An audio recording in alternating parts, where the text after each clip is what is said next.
online form fill up কৰিবলৈ কেতিয়াবা যদি ফটো সিগনেচাৰ বা ডকুমেন্টছৰ সাইজ কেবি সাইজত ৰিসাইজ কৰিবলগীয়া হয় আজি এটা বেষ্ট মোবাইল এপছৰ ব্যৱহাৰ মই আপোনালোকক দেখুৱাবলৈ গৈ আছো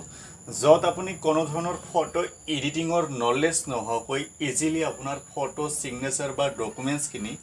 কেবি সাইজত ইজিলি আপুনি ৰিসাইজ কৰি ল'ব পাৰিব ৰিসাইজ কৰিবলৈ প্লে ষ্টৰৰ পৰা এটা মোবাইল এপছ ইনষ্টল কৰিব লাগিব প্লে ষ্টৰত গৈ সাৰ্চ কৰি দিব Qreduce lite মই ভিডিও ডেসক্ৰিপচনত লিংক দি দিম তাৰ পৰা আপুনি ইনষ্টল কৰি ল'ব পাৰিব মই যেহেতু অলৰেডি ইনষ্টল কৰিছো ইয়াতে আপুনি লগটো চাই ল'ব Qreduce lite compress image size in KB and MB মই এটো ওপেন কৰিছো ওপেন কৰাৰ পিছত ইন্টাৰফেসটো এনেকুৱা ধৰণৰ দেখা পাব ইয়াতে ফটো ৰিসাইজ কৰাৰ আগতে যেখিনি ৰিসাইজ কৰাৰ প্ৰয়োজন আছে সেইখিনি প্ৰথমতে ক্ৰপ কৰি ল'ব তাৰ পিছত ইয়াতে চুজ ফটোত ক্লিক কৰি আপুনি ফটো সিগনেচাৰ নে ডকুমেন্টছ আপুনি ৰিসাইজ কৰিব বিচাৰিছে ইয়াতে আপুনি গ্যালাৰি নাইবা ফটোৰ পৰা চুজ কৰি ল'ব যত আছে তাৰ পৰা আপুনি চুজ কৰি ল'ব মই ফটো এটা আগতে ক্ৰপ কৰি ৰাখিছিলো ইয়াতে চাব আগৰ ফাইলটো ইয়াতে আছে 56.59 KB তাৰ পিছত ইয়াতে চাব ৰিডিউস টু ফাইল সাইজ ইয়াতে আপুনি যেটো সাইজ আপোনাৰ প্ৰয়োজন হেটো সাইজ ইয়াতে আপোনাক টাইপ কৰি দিব লাগিব ফৰ এক্সাম্পল মই ইয়াতে 30 KB লাগে জাস্ট মই ইয়াতে 30 KB লিখি দিছো 30 KB লিখি জাস্ট মই ইয়াতে স্টাৰত ক্লিক কৰি দিম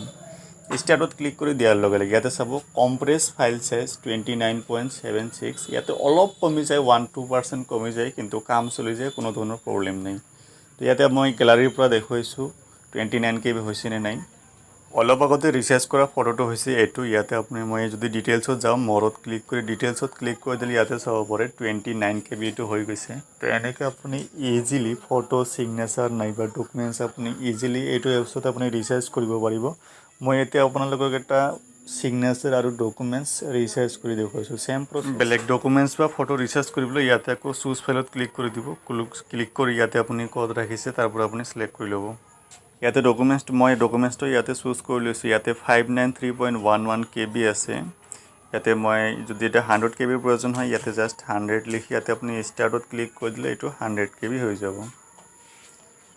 এনেকৈ আপুনি ইজিলি KB সাইজৰ যদি কোনো ডকুমেন্টছ বা ফটো ৰিসাইজ কৰিবলগীয়া হয় এটো মোবাইল এপছৰ জৰিয়তে ইজিলি আপুনি কৰিব পাৰিব তো আজি ভিডিওত এইখিনি আছিল কিবা প্ৰবলেম আহিলে কমেন্ট বক্সত কমেন্ট কৰি জনাব ধন্যবাদ